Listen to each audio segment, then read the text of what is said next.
बिस्मिल्लाहिर्रहमानिर्रहीम। अस्सलाम वालेकुम नाज़रीन, प्रोग्राम मुकाबिल में मेरे और आमिर मतीन साहब की तरफ से देखने वालों को हम खुश आमदेद कहेंगे। नाज़रीन, मैं सीधा सीधा यही कहूँगी कि ऐलान गुमशुदगी ही है ये। उसकी वजूहत भी आप लोगों के सामने रखूँगी, मगर जहाँ तक कि काम आदमी की बात है तो पाकिस्तान के अंदर इस वक्त महंगाई का ये सूरत हाल है कि इसका जिन बेकाबू हमें नज़र आता है। अवाम इस वक्त सड़कों पर नज़र आ रही है, मगर जो सियासतदान है वो हमें मुकम्मल तौर पर इस मंजर से गायब नज़र आ रहे हैं।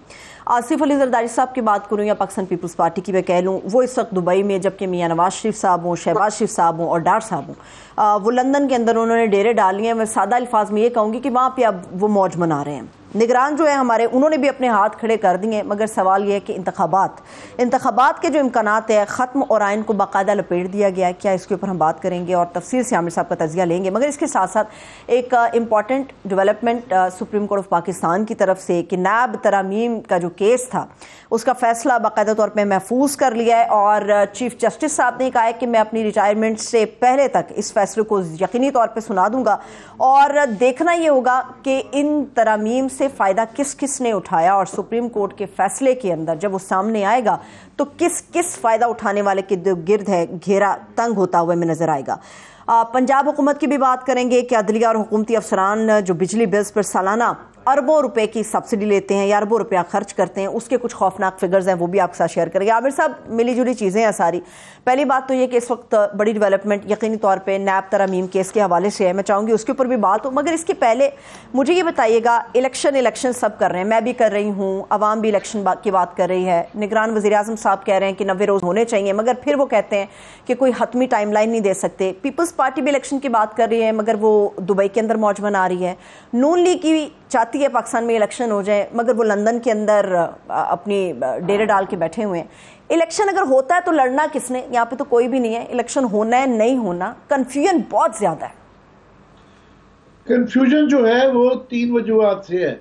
एक आप इसका कानूनी आईनी पहलू देख लें, एक आप इसका सियासी पहलू देख रहे हैं, और एक जो है मामला स्ट्रीट्स पे आ गया है कि ये आम आदमी तक आ गया है। ये बिजली और ये जो मसाइल हो गए हैं, इस वजह से शायद यही एक फैक्टर हो, जब आवाम के मसाइल हों, सड़कों पे लोग हों और तमाम अक्रॉस द बोर्ड एक आपको नज़र आए कि लोग जो हैं लड़ने के मरने के लिए इसके ऊपर तैयार आए हुए हैं और बिल्कुल तंग आ गए हैं, तो फिर सबसे बड़ा फैक्टर ये बन जाता है। कानूनी आईनी की सूरत हाल ये है कि मुझे समझ नहीं आ रहा कि निगरान वज़ीर आज़म ये कहते हैं आइन और कानून के मुताबिक होगा, बट फिर साथ में वो कह देते हैं कि उनको ये तशरीह दी गई है कि ये इलेक्शन कमीशन का ये इख्तियार है। और उस दिन में जो पिछली दफ़ा उन्होंने ये कहा कि सुप्रीम कोर्ट की तरफ से जब तक फैसला ना आए, सुप्रीम कोर्ट अपनी ऑब्जर्वेशंस दे चुकी हुई है कि ये बहरहाल आइन का तकाजा है और ये जो आइन में इलेक्शन कमीशन की तरमीम कही गई है वो उसको ओवरराइड नहीं करती, उसके ऊपर आइनी शिकों के ऊपर मुकदम नहीं है। तो ये बिल्कुल इसके अंदर वाजे है, क्लियरली है कि इलेक्शन कमीशन का नहीं है। तो या तो ये कहें जी उन्होंने अपनी मर्जी करनी है, या फिर ये कहें कि इलेक्शन कमीशन में जो सुप्रीम कोर्ट ने कहना नहीं है कह चुकी है। तो ये अब आईनी तो बड़ा क्लियर है। बाकी इम्प्लीमेंटेशन का जाहिर है सियासी जो देखना होता है कि सियासत में तो प्लान तो बनते हैं, मगर वो जो पहले था प्लान सिर्फ ये नज़र आ रहा था कि ये पीटीआई तक महदूद है कि पीटीआई और उसके चेयरमैन और उनकी टॉप लीडरशिप जब तक दफा नहीं होती इलेक्शन नहीं होंगे। मगर अब ये पीटीआई से आगे मामला चले गए हैं कि ये किसी ने फैक्टर गौर नहीं किया था कि ये महंगाई का जो एक जिन था जिसकी पहले आधा तो निकल आया हुआ था, और कुछ चीज़ें जो हैं डार साहब ने रोकी हुई थी।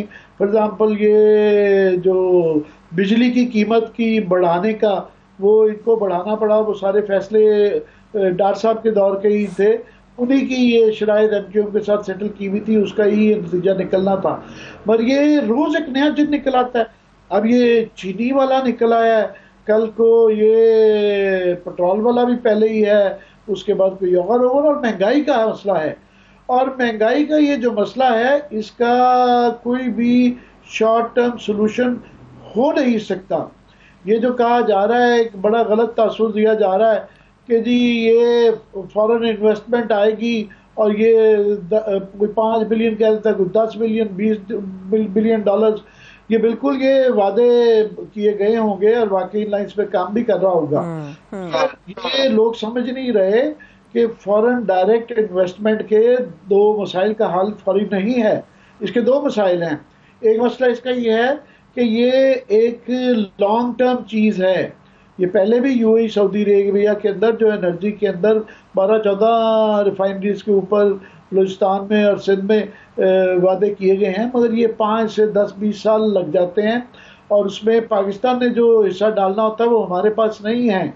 दूसरा ये है कि इससे हमारा जो सबसे बड़ा मसला है वो बैलेंस ऑफ पेमेंट का है, यानी हमारे पास रिजर्व में वो फॉरेन एक्सचेंज डॉलर, पाउंड या वो करेंसियां मौजूद नहीं हैं कि हम लोगों को पे कर सकें।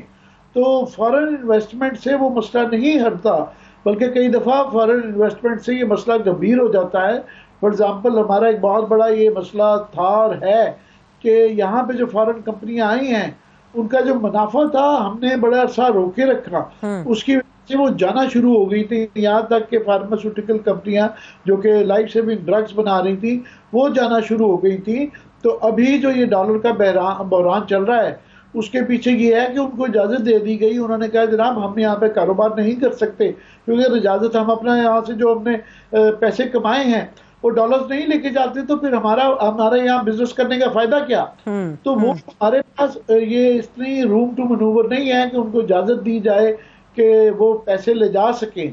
सो ये जो एक तासुर दिया जा रहा है कि फॉरेन डायरेक्ट इन्वेस्टमेंट, कभी कह देते हैं जी वो रिकोडिक से 6 ट्रिलियन जो है वो डॉलर आ जाएंगे जी। और वो मज़े का खेज बात थी कि जो साहब ये फरमा रहे थे कि 6 ट्रिलियन डॉलर आए, तो उनसे पूछा गया टीवी के ऊपर, ये प्रोमो चल रहा था टीवी पे, जी कितने बताएं कि 1 ट्रिलियन के अंदर कितने बिलियन डॉलर्स होते हैं।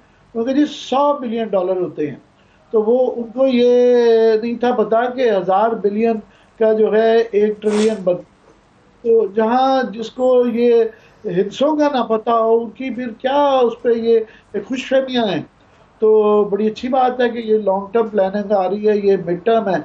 बस शॉर्ट टर्म में ये जितने भी अभी तक सोल्यूशन हैं कि IMF से जो हमारी कंडीशनैलिटीज आ गई हैं कि ये है कि आजकल में या महीनों में, हफ्तों में महंगाई का जिन काबू आ जाएगा, या बिजली के मामला जो हैं कैसे कंट्रोल होंगे, या पेट्रोल की कीमत कैसे कंट्रोल होगी, ये होती हुई नजर नहीं आ रही, जिसकी वजह से ये प्रेशर कभी चीनी पे होगा, कभी आटे पे होगा, कभी प्याज पे आ जाएगा। तो ये मामला चलेंगे बिल्कुल ऑटोमेटिकली ये जिन चीज़ों की तरफ आप इशारा कर रहे हैं आमिर साहब, ऑटोमेटिकली तो इसका जो बोझ है, जो प्रेशर है, जो बर्डन है, वो तो एक आम आदमी को उठाना पड़ेगा। अब ये है कि सूरत हाल तो वाकई संगीन बहुत ज़्यादा है, एतमाद बहाल करने की बड़ी अशद ज़रूरत है, मगर फिल वक्त कोई ऐसी स्ट्रेटजी नज़र नहीं आती कि एतमाद बहाल हो सके इन्वेस्टर का पाकिस्तान के हवाले से। गुफ्तगू को मज़ीद आगे बढ़ाते हैं। इस वक्त हमारे साथ सीनियर तज्ज़ियाकार आमिर ज़िया साहब मौजूद है। बहुत शुक्रिया आमिर ज़िया साहब, थैंक सो मच आपके वक्त के लिए। जी आमिर मतीन साहब। जी आमिर से मैं चाहूँगा कि इनका व्यू लिया जाए कि बिल्कुल ये वॉर गेमिंग होती है, प्लान्स बनते हैं कि ABCD कर लेंगे, कई दफ़ा वो ABC प्लान BC की जगह DH चल रहा होता है और आगे जाके कुछ नए महरकात, कुछ नए फैक्टर्स आ जाते हैं जिसकी वजह से वो डिटर्मिन करते हैं कि इलेक्शन होंगे या नहीं होंगे। तो आमिर ज़िया, आप क्या ख्याल है कि ये प्लान के मुताबिक चीज़ें होंगी कि ये बीच में से नए इम्पॉन्डरेबल्स या वेरिएबल्स या महरकात जो आ रहे हैं ये डिटर्मिन करेंगे? देखिए, जो बज़ाहिर लग रहा है आमिर मतीन साहब कि जो इशारे इलेक्शन कमीशन ऑफ पाकिस्तान की तरफ से आ रहे हैं, या अगर आप बात करें केयर टेकर निगरान हुकूमत के एहलकारों से, उनके वज़रा से, ज़ाहिर सब लोग कहते हैं कि जी इंतखाबात होने हैं। फिर जो माजी के हुक्मरान है PDM यानी कि वो भी कहती है कि इंतखाबात होने हैं, लेकिन उसके बावजूद ये जो आपने सवाल उठाया ये बहुत सारे पाकिस्तानियों के जहन में है। किसी को इस बात का अभी भी 100% यकीन नहीं है कि इंतखाबात जो हैं वो वक्त पर होंगे। वो के मतलब है हमारा आइन कहता है कि उसकी आगे बढ़ाने की कोई गुंजाइश नहीं, आपको मारवाए आइन आपको इक़दाम करने पड़ेंगे, जो जाहिर है कि बहुत ही मुश्किल होंगे आज के हालात में। लेकिन उसके बावजूद बहुत सारे पाकिस्तानी इस बात को मानने के लिए तैयार नहीं है। ये सवाल है कि क्यों मानने को तैयार नहीं है। उसकी एक तो बड़ी वजह मेरे ख्याल में 2-3 है। पहला तो ये कि जनाब, अब उसमें मुझे नहीं पता तरजीह में क्या दूं, कि पहले तो मईशत है। अब मईशत के हवाले से हम देखते हैं कि जी जो इस वक्त इस्टेब्लिशमेंट और खुसूसन आर्मी चीफ ने जो एक पहलकारी दिखाई है और जितना वो इस वक्त इसमें इंटरेस्ट ले रहे हैं, और उन्होंने जो लाहौर में मुलाकात की और फिर कराची में जो है कारोबारी हजरात से मुलाकात की, उसके नतीजे में एक मुस्बत किस्म का कम से कम वहाँ पे एक सेंटिमेंट बना है। और जो उन्होंने मतलब है कि अनफोल्ड किया है प्लान के जी $100 बिलियन आने हैं, वो 4 ममालिक से इन्वेस्टमेंट होगी और हम लोग करप्शन को बिल्कुल बर्दाश्त नहीं करेंगे, स्मगलिंग के खिलाफ कार्रवाई होगी, तमाम चीज़ें मुझे दोहराने की जरूरत नहीं, सभी जानते हैं जो जो उन्होंने बात की अहम अमूर के ऊपर। तो उसमें जाहिर है कि ये चीज़ें करने के लिए आपको वक्त होता है। दूसरा ये कि फिर अगर इंतखाबात होते हैं, इंतखाबात के नतीजे में PTI का जाहिर है कि वो उस तरह से खुल के गालिबन ना खेल सके, उसकी क़यादत जेल में है, तो फिर रह जाती PDM की जमातें। अच्छा, PDM की जमातें रह जाती तो आमिर मतीन आप मुझसे बेहतर जानते हैं कि बहुत सारे पाकिस्तानी जो हैं, अब जो मैं समझता हूँ प्रोफेशनल भी हैं और एक आम पाकिस्तानी भी है और कारोबारी भी, वो कहते हैं जनाब ये तमाम जो तमाशा लगाया जा रहा है वो इसलिए लगाया जा रहा है कि फिर इन्हीं लोगों के सपोर्ट करके जो है जिनको हम समझते हैं कि जी मसाइल के जिम्मेदार हैं, तो चीज़ें इस तरह आगे बढ़ जाएंगी। तो ये भी एक सवाल निशान है। तो खदशात बेशुमार हैं, लेकिन हमारा आइन कहता है कि इंतखाबात 90 रोज में होने, बहुत अगर देर हुई तो जनवरी फरवरी में होने। तो ये मैं आप पे छोड़ता हूँ कि आप देखें कि जी किस तरफ जो है वो फांसा जाएगा, किस तरफ जो है ज्यादा जो है झुकाव होगा। जनाब आमिर मतीन साहब। जी, वो अल्टीमेटली तो ये करवाने की जो जिम्मेदारी है वो तो सबसे ज़्यादा सुप्रीम कोर्ट की है कि उनको इंश्योर करना चाहिए कि आइन के ऊपर इम्प्लीमेंट हो रहा है। उन्होंने हाथ खड़े कर दिए। अभी नैब का तो एक अच्छी खबर है, मैं समझता हूँ कि उन्होंने फैसला रिजर्व किया है और चीफ जस्टिस कह रहे हैं कि हम इसको, मैं रिटायरमेंट से पहले ये फैसला करके जाऊँगा। पर इलेक्शन को 90 दिन में कराने की इम्प्लीमेंटेशन का उन्होंने कोई जिक्र नहीं किया और कोई ऐसी यकीन दहानी नहीं कराई, और वो माजी में कह चुके हैं कि इसका फैसला तारीख करेगी।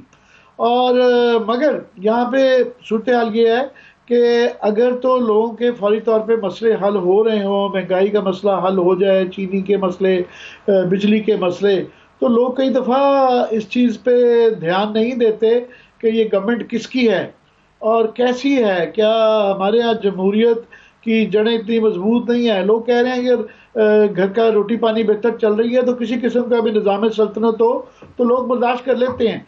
पर जब ये मलबा बहुत ज़्यादा बढ़ जाए और तमाम ही पॉलिटिकल पार्टीज, PTI तो पहले ही ज़ाहिर है इलेक्शन चाहती थी, अभी बड़ी पीपल्स पार्टी भी कहना शुरू हो गई है 3 महीने में कराएं, और उनके यहाँ जो पहले फरवरी की बात कर रहे थे फीमेल नून लीग वाले, आज मैं सुन रहा था आजम तारड़ साहब वो जनवरी तक आ गए हैं और कल को पता नहीं नवंबर दिसंबर तक भी आ जाएं। जब across the board political parties और सड़कों के ऊपर आए हुए लोग इतना शोर मचा रहे हों तो आमिर प्रेशर बन जाता है कि इससे जान छुड़ाई जाए, क्योंकि ये मलबा निगरान हुकूमत का या किसी और का नहीं है, ये इन्हीं सियासी पार्टियों के गलत पॉलिसियों के तौर पे ये आया है। तो आप क्या समझते हैं कि इन फैक्टर्स की वजह से शायद मजबूर हो जाएगी निगरान हुकूमत या ओवरऑल डिसीजन मेकर्स के इलेक्शन करवा लिए जाएं? नहीं, आपने बड़े आम फैक्टर्स की तरफ इशारा किया। यकीनन अगर देखा जाए कि हालात उसी नौयत पे जा रहे हैं, क्योंकि देखें अभी कोई भी हुकूमत किसी की भी आ जाए वो रिलीफ देने की पोजीशन में नहीं है। पाकिस्तान के पास फिस्कल स्पेस नहीं है कि अवाम को रिलीफ दिया जाए। जो कुछ भी फैसले होंगे वो सख्ती फैसले होंगे। ताकि अगर डॉलर आ जाते हैं आपके पास, कहीं से इन्वेस्टमेंट आ जाती है, सारी इन्वेस्टमेंट भी इस तरह तो नहीं होती कि उसका मतलब बांटने लगेंगे आप लोगों के अंदर, तो मसाइल वैसे ही रहेंगे। लेकिन सबसे बड़ी बात होती है कि मईशत ठीक करने की पहली शर्त ये होती है कि जी आप सेंटिमेंट ठीक करते हैं। इकोनॉमिक फंडामेंटल्स बाद में जाके ठीक हो रहे होते हैं, तो सेंटिमेंट कैसे ठीक होगा? अब सेंटिमेंट क्या इससे ठीक हो जाएगा कि आप इलेक्शन की तारीख का ऐलान कर दें, या सेंटिमेंट इससे ठीक हो जाएगा कि जी यही लोग घूम फिर कर दोबारा इक़्तिदार में आ जाएंगे? क्योंकि जब इंतखाबात होंगे और उसमें एक खिलाड़ी बाहर है या वो जख्मी है और बाकी जो खिलाड़ी है उस पर लोग जो एकदम एतमाद करते हैं, तो मेरे ख्याल में वो चॉइस जो है वो कहते हैं ना between the devil and the deep blue ocean वाली इस वक्त यहाँ पर सूरत हाल है कि ना जाए रफ्तन ना पाए मानदन वाली इस वक्त हम लोग, हमारी एस्टेब्लिशमेंट फंसी हुई है कि क्या फैसला करें। ये आपने बिल्कुल दुरुस्त कहा आमिर साहब के हमारे यहाँ अगर लोगों को डिलीवर कर रही हो तो उनको किसी से फिर फर्क नहीं पड़ता कि हुकूमत जो है वो जमहूरी है या वो गैर जमहूरी है। हमने देखा कि मुशर्रफ साहब का जो दौर था जब 7% ग्रोथ थी स्टार्टिंग फ्रॉम 2001 टिल 2006-7 तक, तो लोग बड़े मतलब मुतमईन थे और उसमें किसी को कोई परेशानी नहीं थी और ये तमाम जमातें हिस्ट्री हो चुकी थी।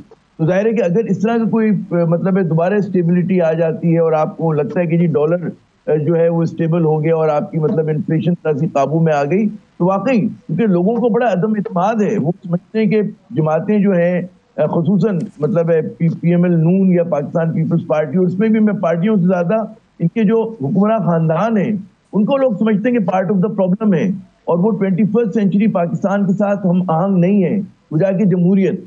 तो यहाँ पर लोगों के पास भी चॉइस नहीं है कि लोग भी हैं कि भाई अगर इन्हीं में से आपको चुनना है कि जिन्होंने 16 माह में आपने कारनामे देख लिए ना, कलेक्टिव इंटेलिजेंस ने पाकिस्तान का क्या असर किया PDM की हुकूमत ने, तो ये बड़ा एक डिफिकल्ट चॉइस है कि जी क्या होगा, किस तरह से चीजें होंगी।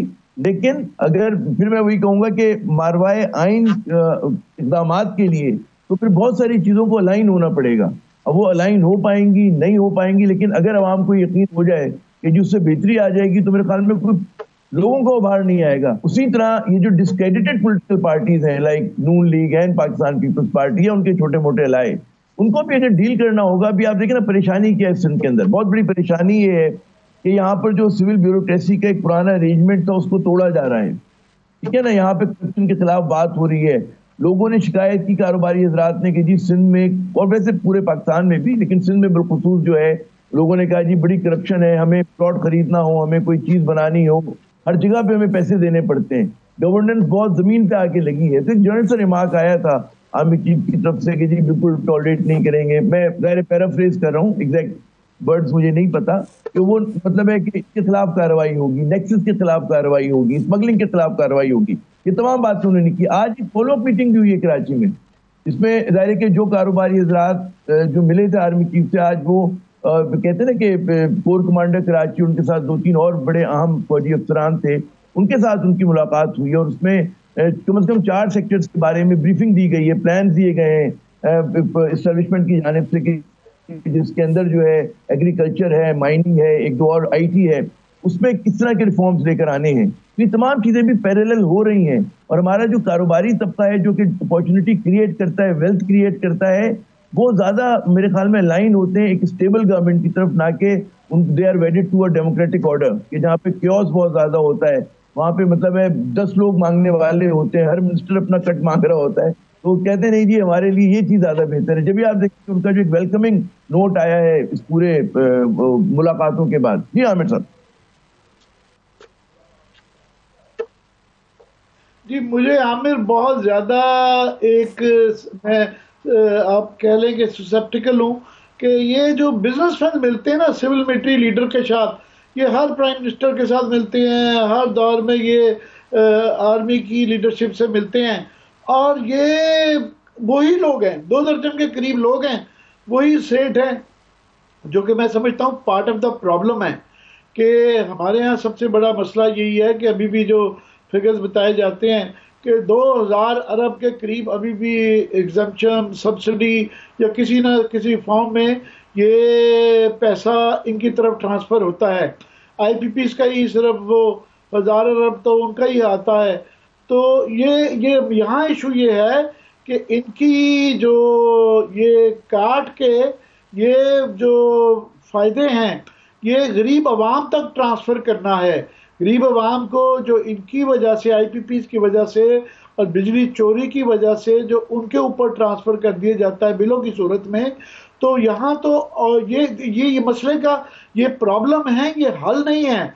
तो मुझे कोई खुशफहमी नहीं होती जब ये एक ही तरह का सलूशन होता है और ये बिल्कुल मुलाकातें करते हैं और ये कहते हैं यूं कर ले यूं कर ले, ये जादू की घड़ी घुमाएं, ये तो ये बिल्कुल ये जादू की छड़ी घुमाएं तो ठीक हो जाएगा।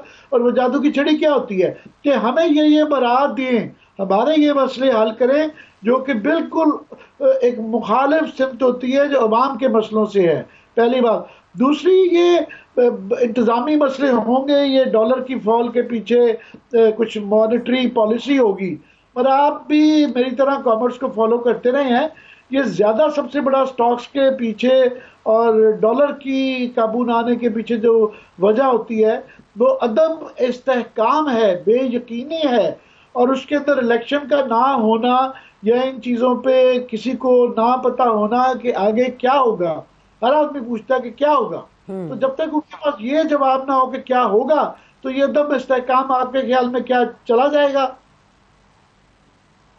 नहीं, ये बहुत अहम बात है कि, और मैं आपसे मतलब है कई चीजों पे, बल्कि सारी चीजों पे मुत्तफिक हूँ। पहली बात ये कि मईशत को ठीक करना है तो आपको सियासी इस्तेहकाम की जरूरत है, उसके बगैर हो नहीं सकता। दूसरी बात आपने बिल्कुल दुरुस्त कही कि हमारे यहाँ जो इंटरेस्ट ग्रुप है बिजनेसमैन की सूरत में, जैसे एप्टिमा की बात करें या जो टेक्सटाइल एक्सपोर्टर्स हैं, वो जो भी थोड़ी बहुत करते हैं वो कंसेशन ज्यादा मांगते हैं और मुल्क को देते कम है। ये बात भी बिल्कुल आपकी, मैं समझता हूँ बिल्कुल सही है। फिर ये बात भी है कि जी आईपीपी को हम लोग 2000 अरब यानी कि 2 ट्रिलियन मतलब है जो रुपए हैं बतौर सब्सिडी दे रहे हैं, ये बिल्कुल नाकाबिले बर्दाश्त बोझ है। उसी तरह जो है मतलब है कि और जिन सेक्टर्स को आपने बिल्कुल दुरुस्त फरमाया कि सब्सिडाइज किया जा रहा है और अवाम का उसमें कोई कसूर नहीं। मैं जो बिल दे रहा हूँ अगर 50 रुपए से ज्यादा पर यूनिट दे रहा हूँ, उसमें मेरा तो कोई कसूर नहीं है, क्योंकि लॉसेस तो कहीं और हो रहे हैं।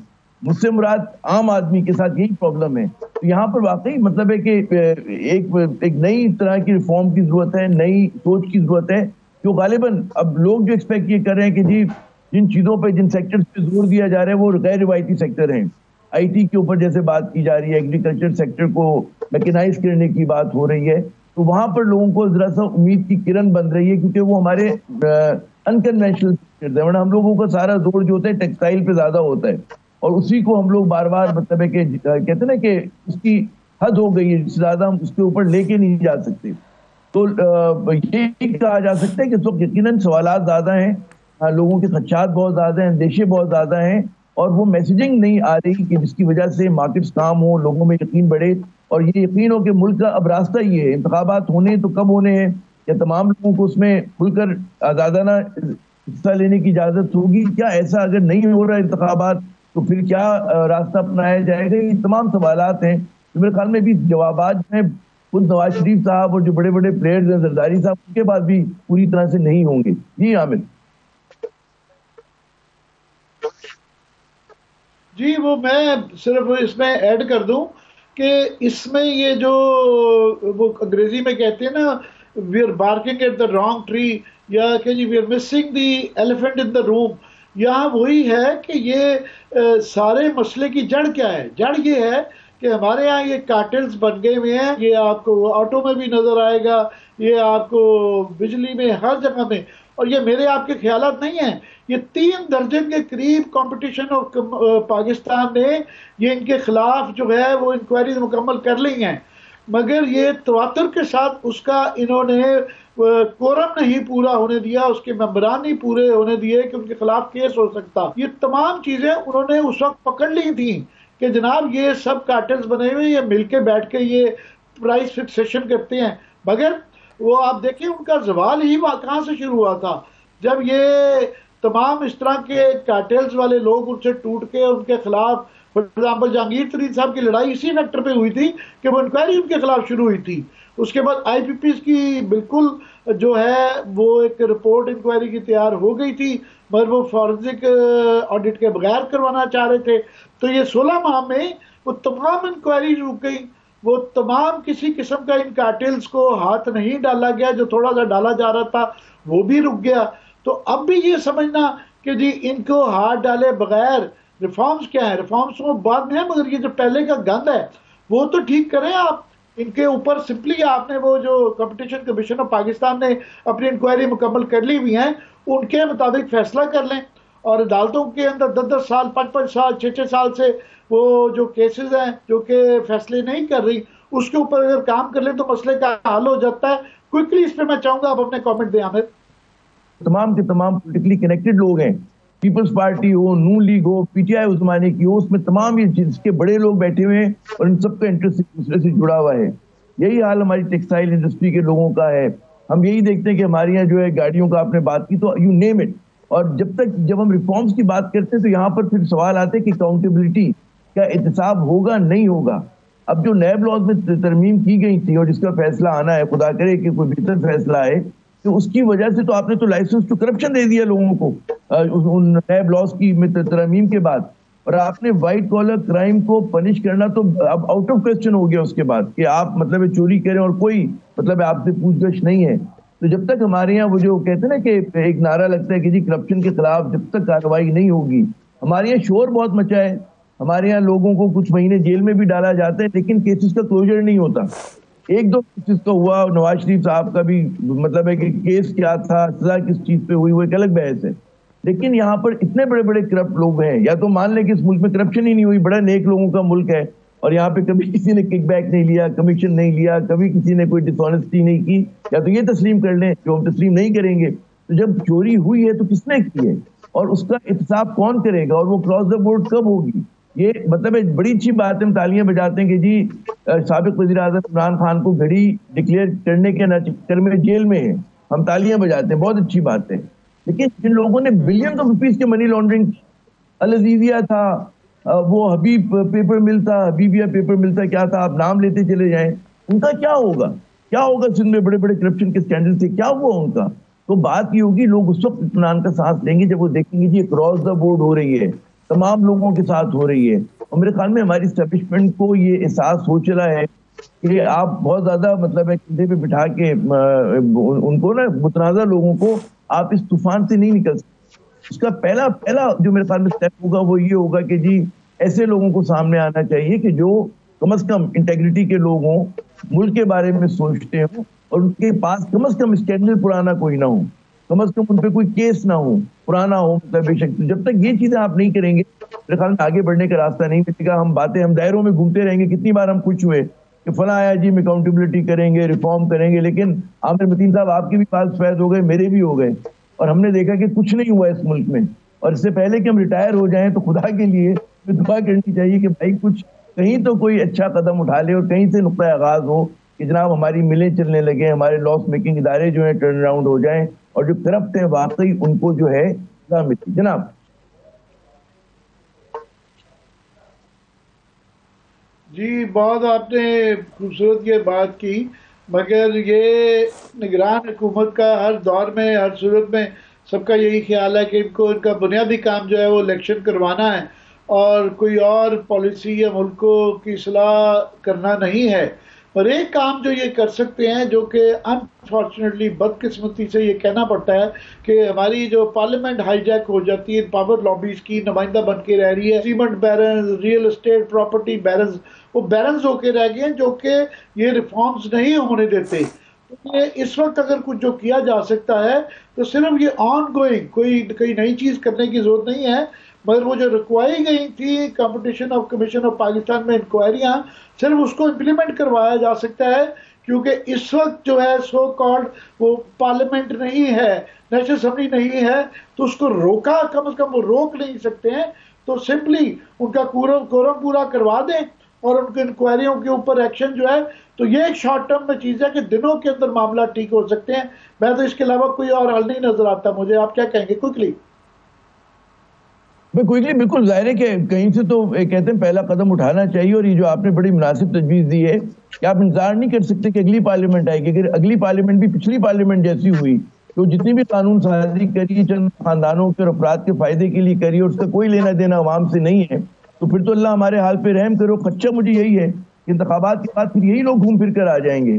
तो क्योंकि हमारे सिस्टम में इतना रोटन है, इतना बदबूदार है कि उसमें आप समझ नहीं सकते इन मौरूसी सियासतदानों के अलावा या जागीरदार, अशराफिया, सरदार, यही लोग आते हैं बैठकर, और ये आकर जाहिर है कि अवाम के लिए रिफॉर्म्स नहीं करते, अवाम के लिए कानून साजी नहीं करते। आमिर मतीन साहब ये अपने लिए और अपने इंटरेस्ट ग्रुप्स के लिए करते हैं। ये लम्हा है हमारी जमहूरियत का, और वो कहते हैं ना कि हमारे यहाँ जब भी डेमोक्रेसी होती है तो उसका प्रीमियम हम करप्शन की सूरत में पे करते हैं। तो हमारे यहाँ वो जमहूरियत और करप्शन लाजिम मजदूम है, और ये कैसे उससे निकलेंगे गर्दाब से, ये एक बहुत बड़ा सवाल है जनाब।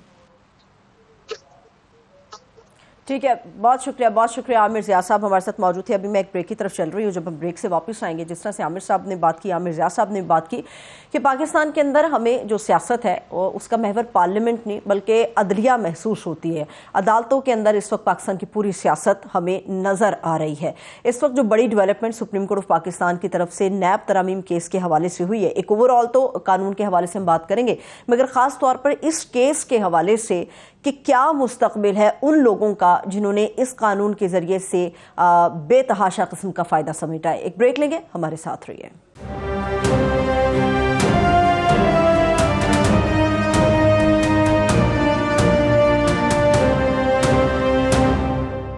ब्रेक के बाद एक बार फिर से प्रोग्राम में हम आपको खुशामदीद कहेंगे। इस वक्त हम अदालतों के हवाले से, आइन कानून के हवाले से, वकला तहरीक के हवाले से और ख़ास तौर पे नैब तरामीम केस के हवाले से बात करने जा रहे हैं। मैं वेलकम करूंगी माहिर कानून बैरिस्टर मोहम्मद अहमद पनसोता साहब ने हमें ज्वाइन किया। बहुत शुक्रिया पनसोता साहब, थैंक यू सो मच आपके वक्त के लिए। ओवर टू यू आमिर साहब। जी, मैं थोड़ा सा नाज़रीन के लिए बता दूं कि ये जो नैब तरामीम के हवाले से 1 साल से सुप्रीम कोर्ट में मुकदमा चल रहा था और ये हम उम्मीद करते थे कि इसका जल्दी फैसला हो जाए, मगर ये लटकते लटकते आखिरी दिनों तक आ गया है और कुछ दिनों में चीफ जस्टिस साहब की जो है रिटायरमेंट होने वाली है। मगर ये उन्होंने आखिरी जो दिनों में ये बताया जा रहा है कि फैसला रिजर्व कर दिया है और वो रिटायरमेंट से पहले इसको अनाउंस करके जाएंगे। तो ये एक अच्छी खबर है, मगर इसके बहुत ज़्यादा सियासी मुजरमात कॉन्सिक्वेंसेस हैं। वो इसलिए कि ये जो सारा कहा जाता है कि जो गेम लगाई गई थी ये पीटीआई को हटा के, जो ये बुरे हालात के अंदर इन्होंने गवर्नमेंट एक्सेप्ट की थी, उसके पीछे बुनियादी वजह थी कि ये केसेस थे करप्शन के, जिसके अंदर धड़ाधड़ दर्जनों नहीं सैकड़ों केसेस ख़त्म किए गए। कुछ को बिल्कुल जिसकी बुनियाद पे इन तरामीम की रोशनी में केसेस ख़त्म हो गए। और अगर ये फैसला रिवर्स हो जाता है कि जी ये तरामीम किसी हवाले से अदालत ये कह देती है कि ये गैर आइनी है या ये कबूल नहीं हो सकती हैं, किसी तरीके से इनकी शिकों के ख़िलाफ़ हैं, या इवन पार्लियामेंट में वापस भेज दें, जो कि अब नई नेशनल असेंबली आएगी तो तब फिर जाके लैप्स हो जाएगा बिल जो है, तो उसमें कानून बल्कि बन गया हुआ है। तो ये फिर उसके बाद ये जो सैकड़ों लोग हैं जो कि छूट गए हैं और बड़ी जो इस बात पे खुश हैं, तो वो सारा का सारा स्क्रैच से ये मसला हो जाता है। और एक बहुत बड़ा उन पार्टीज़ के लिए, पीडीएम की पार्टीज़ के लिए ख़ास तौर पे, या वो बेनिफिशरीज के लिए एक बहुत बड़ा एक मसला खड़ा हो जाएगा। और मेरा ख्याल है कि जो नज़र आ रहे हैं हालात, कि पहले ये पीटीआई के मतलब सिर्फ केसेस नज़र आ रहे थे, अभी चंद दिनों में एफआईए बड़ी एक्टिव हुई है कि नून लीग के ख़िलाफ़ और पीपल्स पार्टी के ख़िलाफ़ जो है वो केसेस भी खुल रहे थे। आटे का खुल गया था और बाकी चीज़ों के खुल रहे थे। तो ये अगर उनके ख़िलाफ़ ये केसेस खुलने वाला सिलसिला हो गया तो किसी को कुर्स करने की ज़रूरत नहीं है। सिर्फ ये अगर अनडू हो जाता है तो बस फिर तमाम कड़की में आ जाते हैं, जो बोलेगा उसको पकड़ा जा सकता है, उठाया जा सकता है। तो एक बहुत बड़ी तलवार होगी। तो मैं चाहूँगा पहले इसका लीगल व्यू ले लेते हैं पनसोता साहब से कि हमारे यहाँ ये ज़ाहिर है सुप्रीम कोर्ट के अंदर फैसला है, उसके ऊपर तो हम नहीं कर सकते क्या आएगा नहीं आएगा, मगर कुछ जो ऑब्जर्वेशन पनसोता साहब आई हैं चीफ जस्टिस साहब की, कि तो उससे आपको क्या लगता है कि अदालत का रुख किस तरफ जा रहा है?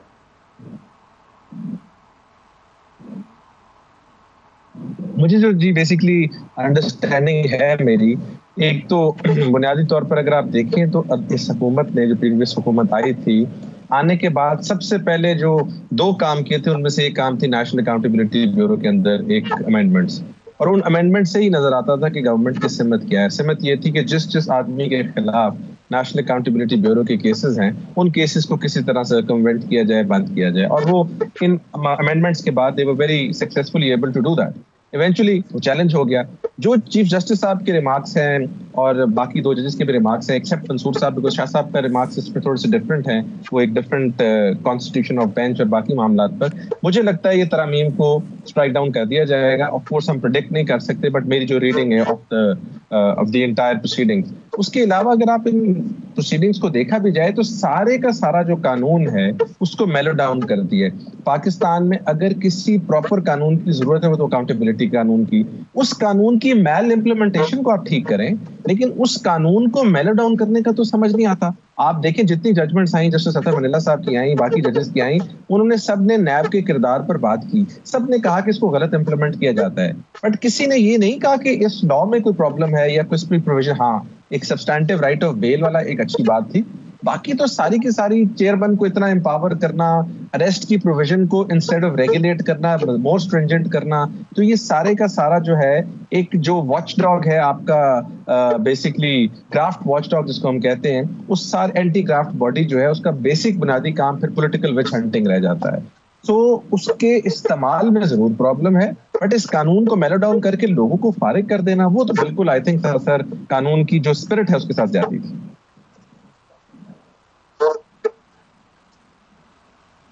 बिल्कुल, ये आपने बड़ी अच्छी बात की है कि ये इसकी काफ़ी नैब कवानीन के हवाले से काफ़ी खदशात भी थे, बड़े जायज़ भी थे, पर इसको इम्प्रूव करने की बजाय बिल्कुल इसको एक उसके टूथलेस करना, और जिस तरीके से ये तरामीम की गई, क्लियरली ये केस ऑफ जो है फेवरेटिज्म नज़र आ रहा था कि इसके तमाम जो भी तक इतलाक हुआ है बेनिफिशरीज जो हैं वही लोग हैं ज़्यादातर जो कि जिन्होंने ये कानून बनाया है। तो ये इसके लट से कोई फिगर आपके जहन में आता है कि कितने लोग इसके बेनिफिशरी हो चुके हुए हैं और वो उनके खिलाफ दोबारा वो केसेस खुल जाएंगे, या काफ़ी ऐसे केसेस हैं जिनका फैसला हो चुका है, वो इसका फ़ायदा उठा चुके हैं और वो रिवाइव नहीं होंगे?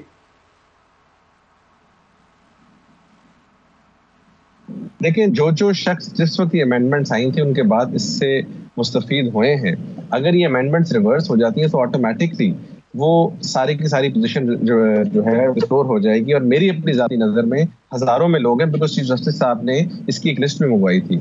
एक तो वो है जो इंपॉर्टेंट लोग हैं जिनको हम समझते हैं politically, but then there are so many businessman और सारे लोग हैं जिन्होंने इससे बेनिफिट लिए। मैं ये नहीं कहता कि तमाम लोगों के खिलाफ केसेस ठीक बने होंगे, केस के merits demerits is separate, but NAB ordinance को डाइल्यूट करना वो बुनियादी तौर पर तो एक देखें ना, पूरी दुनिया में जो एंटी ग्राफ्ट लॉज हैं उनको स्ट्रिंजेंट किया जाता है। चाइना है वो तो बिल्कुल एक्सट्रीम पे चला गया है, जर्मनी ले लें, इटली की एग्जांपल्स ले लें। इटली में जब माफिया के ऊपर क्रैकडाउन किया गया था तो लॉज को स्ट्रिंजेंट किया गया था और इवेंचुअली उन लॉज की इंप्लीमेंटेशन होती थी।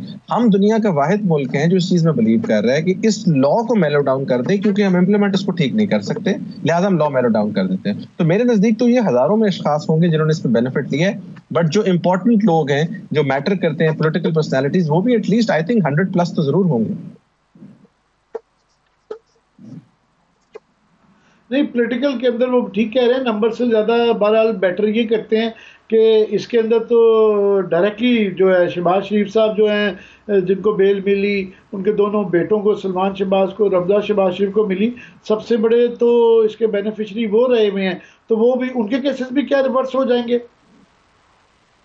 अगर तो सर इन अमेंडमेंट्स का बेनिफिट उन्होंने लेकर अपनी बेल्स करवाई है या कुछ करवाई है, तो ऑफ कोर्स मैंने जिस तरह आपको कहा कि सबके केसेस जिन्होंने इन अमेंडमेंट से बेनिफिट किया है, उसमें यह है कि सब्सटैंटिव राइट ऑफ बेल एक सेपरेट बात है, उसको देखेंगे अदालतें कि चूंकि बेल का राइट दिया गया था तो वो तो बेल वैसे भी रेट जुरिस्डिक्शन में आके मिल जाती है। बट उसके अलावा एनीबडी, जिसमें आई थिंक बहुत सारे पीटीआई के लोग भी हैं और मेरा ख्याल है जिन्होंने इसमें से बेनिफिट किया है, बहुत सारे लोग हैं जिन्होंने बेनिफिट किया। तो अक्रॉस द बोर्ड जो एक पॉलिटिकल क्लास को एक एमनेस्टी दी गई थी, दो ही काम किए थे ना जी, एक ये काम किया था और दूसरा आके वो अपने एफआईए के केस खत्म किए थे। उसके अलावा तो पाकिस्तान की जो अवाम है उसको तो अभी तक till date we are waiting कि कोई बिजली या इधर उधर हमें कोई सब्सिडी या कुछ मिलती, वो तो नहीं हुआ। तो इस एक्शन को इटसेल्फ भी जज किया जाएगा कि ये इतनी कौन सी इंपॉर्टेंट चीज थी जिसको आपने सबसे पहले आके किया। मैं वंस अगेन बार बार कह रहा हूँ कि ये सारी की सारी चीजें सुप्रीम कोर्ट ने केस लॉ में तय की हुई हैं कि आपने इंटेंट देखना है, आपने ये देखना है कि कोई मटेरियल वायलेशन रूल्स की है कि नहीं है, ये नहीं है कि मेयर वायलेशन है, ये सब चीजें जजमेंट्स में तय हैं। एक आपने कॉन्शियस वायलेशन देखनी है। अगर इन चीजों को आपने कानून में लाने की कुछ उस तरह जरूरत थी नहीं, और अगर लाए भी गए और पर्पस स्पेसिफिक कानून हो तो उसके ऊपर हमेशा जो है सुप्रीम कोर्ट का व्यू बड़ा क्लियर है कि, और नेशनल अकाउंटेबिलिटी ब्यूरो का ही आई थिंक पुराना केस भी, और एक वो जो एनआरओ आया था उस केस में ये होल्ड हो गया कि किसी पर्सन स्पेसिफिक कानून को जो बना रहे हैं वो खुद बेनिफिशरीज हैं, तो वो of course it will take some time and Supreme Court of course will strike it down, जो मुझे नजर आ रहा है। जी, एक और बड़ी गैर जरूरी बहस छिड़ गई है कि सदर साहब जो कि सितंबर में उनका टेन्योर पूरा होता है तो क्या वो छोड़ देंगे अपनी सदारत। तो आइन के अंदर तो किसी किस्म की कोई गुंजाइश नहीं नजर आती कि कोई ऐसी शिक हो कि अगर असम्बलियाँ नहीं हैं और उनको जब तक उनका कोई मुतबादल नहीं आता कि उनको मजबूर किया जा सके। तो प्रेशर की टेक्निक तो समझ आती है, अगर कोई उनसे जान छुड़ाना चाहता है और पॉलिटिकल प्रेशर के ज़रिए उनको मजबूर कर दिया जाए खुद रिज़ाइन।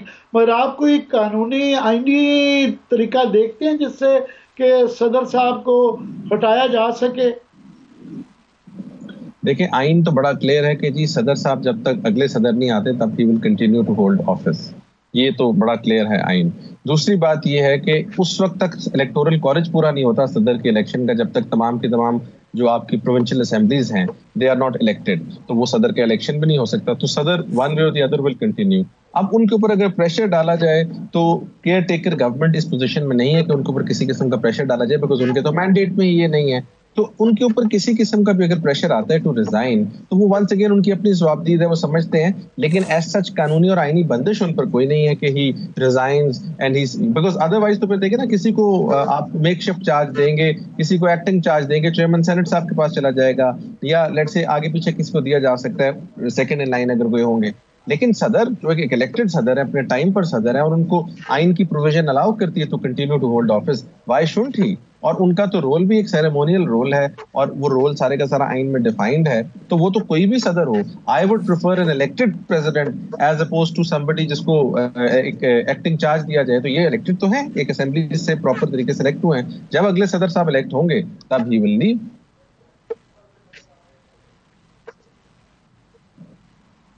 जी, चीफ जस्टिस साहब जो हैं अब चूँकि रिटायर होने वाले हैं, और उन्होंने जाते हुए ये एक फैसले का तो आईनी नायब के तरमीम के हवाले से तो फैसला शायद सुना देंगे, मगर बाकी बेताशा इम्पॉर्टेंट केसेस हैं उनके पास।